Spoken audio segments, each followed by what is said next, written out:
박나래 사건은 정말 이상하게 일이 돌아가고 있습니다. 갑질 의혹의 매니저와는 오해 풀렸다는 박나래 말과 달리 매니저들은 특수상해, 허위 사실 적시, 명예훼손, 명예훼손까지 고소할 수 있는 혐의란 혐의를 다 넣고 있는데 과연 오해 풀렸다는 박나래 말이 사실일까요? 매니저가 그동안 겪어온 일들을 보면 지금 매니저들이 하는 행동이 어느 정도 이해를 넘어 박나래의 입장이 이랬다 저랬다 바꾸는 행동에 무서울 지경인데 도대체 그들에게 무슨 일이 있었던 것인지 같이 당했던 사람들도 충격적인 폭로 글을 쓰고 있는데 박나래의 실체와 함께 쉽고 빠르게 전해드리겠습니다. 일단 지금부터는 매니저들 주장인데 여러분께서 보시고 판단해 보시죠. 작년에 박나래가 소속 중이었던 JD비엔터와 불화가 생겨 갑자기 소속사를 나왔고 갑자기 나오다 보니 스케줄 도와줄 매니저가 없어서 JD비엔터에서 일하던 SC 경력직 매니저 이사급과 AC 막내 매니저 둘 다 여성을 데려왔습니다.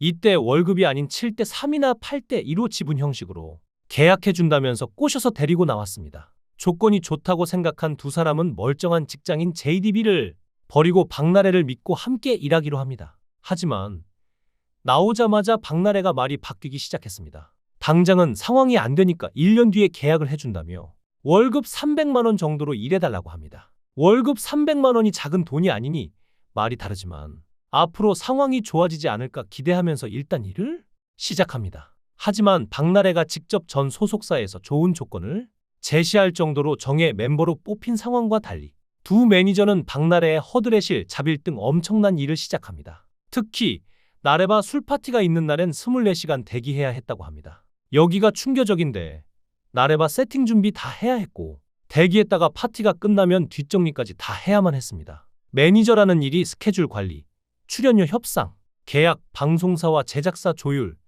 차량 운전까지 해야 하는 것으로 많은 사람들에게 알려져 있는데 이 매니저들의 업무만 봐도 조금 이상하지 않나요? 그런데 설상가상으로 파티 준비할 때 산 물품비를 박나래가 안 주는 것인데요. 실제로 이 돈도 나중에 압류소송 걸어서 소송액에 포함되어 있습니다. 그러는 와중에 박나래의 갑질과 갈굼이 엄청 심해졌습니다. 결국 이 문제의 중심엔 박나래의 술이 있었습니다. 박나래 지인들에 따르면 박나래가 하루도 빠짐없이 대부분의 날에 술을 마셨다고 합니다. 인기 개그우먼이다 보니 촬영이 많아 스케줄이 빡빡한데 매일 술을 마셨고 그러니 몸 상태가 안 좋을 수밖에 없어. 컨디션 조절을 위해 불법적인 시술을 받은 것 같다는 게 지인들의 입장?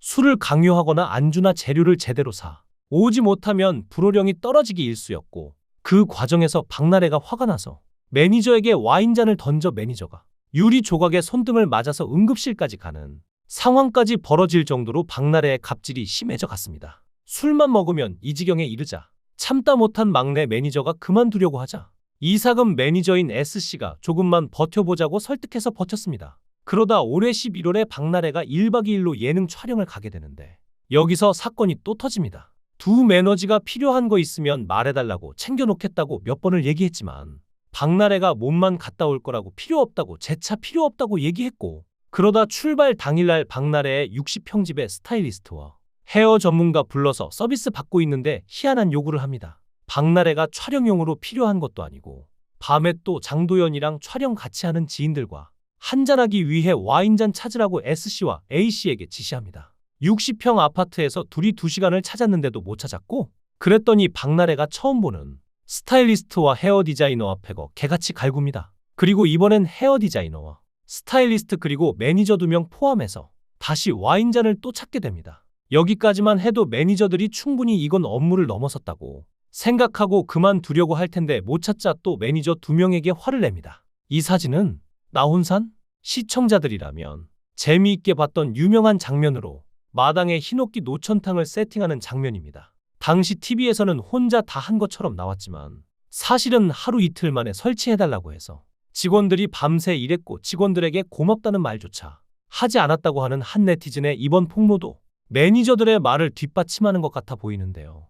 결국 이건 아니다 생각이 확실해진 두 매니저는 퇴사를 결심합니다. 그리고 박나래가 와인잔을 굳이 직접 찾았는데도 결국 못 찾고 촬영장을 갑니다. 두 매니저는 프로 정신이 있었던 것 같습니다. 여기서 도망쳐도 되는데 이번 일정만 수발 들고 돌아와서 이틀 뒤에 박나래 집에서 퇴사 의사를 전달합니다. 하지만 박나래는 아무 일도 없었는데 갑자기 가족 같은 매니저들이 그만뒀다고 언플하기 시작합니다. 매니저들이 1년 3개월 일한 걸 계산해보니 한 달에 평균 409시간 일했음에도 박나래는 월급 300만 원 정도에 대한 퇴직금만 줍니다. 여기서 아마 매니저들은 그동안 정과 배신감, 모욕감이 한 번에 몰려왔지 않을까 싶습니다. 그래서 법원에 매니저들이 소송 걸어서 409시간씩 추가로 200시간 더 일한 것과 퇴직금 계산하면 1억 정도 되니 박나래한테 1억씩 압류를 넣습니다. 근데 여기서 박나래 어머니가 등장합니다. 박나래 어머니는 박나래 혼자 있는 소속사 대표로 두 매니저 계좌번호를 알고 있어서 나름 합의한다고 1,000만 원씩 보내버립니다. 물론 합의도 없이요. 그리고 소속사는 또 언플을 시작합니다. 매니저들이 전년도 매출의 10%를 요구했다며 금전 요구하는 것처럼 언플하기 시작합니다. 매니저가 돈 때문에 폭로하는 것이다라는 이미지가 생겼는데 박나래가 JDB에서 퇴사시킬 때 8대 2나 7대 3 해준다고 꼬셔서 데려와서 두 매니저는 10%를 요구한 거인데 말이죠.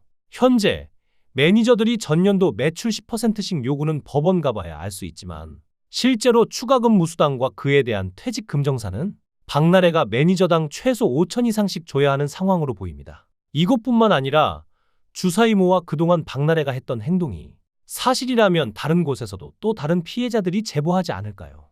현재 박나래는 지난 8일 자신의 SNS를 통해 사과문을 올리며 활동 중단을 선언했고 그는 어제야 전 매니저와 대면할 수 있었다. 저희 사이 오해와 불신들은 풀 수 있었지만 여전히 모든 것이 제 불찰이라고 생각하고 깊이 반성하고 있다. 며 웃음과 즐거움을 드리는 것을 직업으로 삼는 개그맨으로서 더 이상 프로그램과 동료들에게 민폐를 끼칠 수 없다는 생각에 모든 것이 깔끔하게 해결되기 전까지 방송 활동을 중단하기로 결심했다. 고 밝혔습니다. 하지만 그녀의 말과 달리 소송은 현재 진행 중입니다. 과연 앞으로 어떻게 진행이 될지 귀추가 주목됩니다. 강산TV였습니다.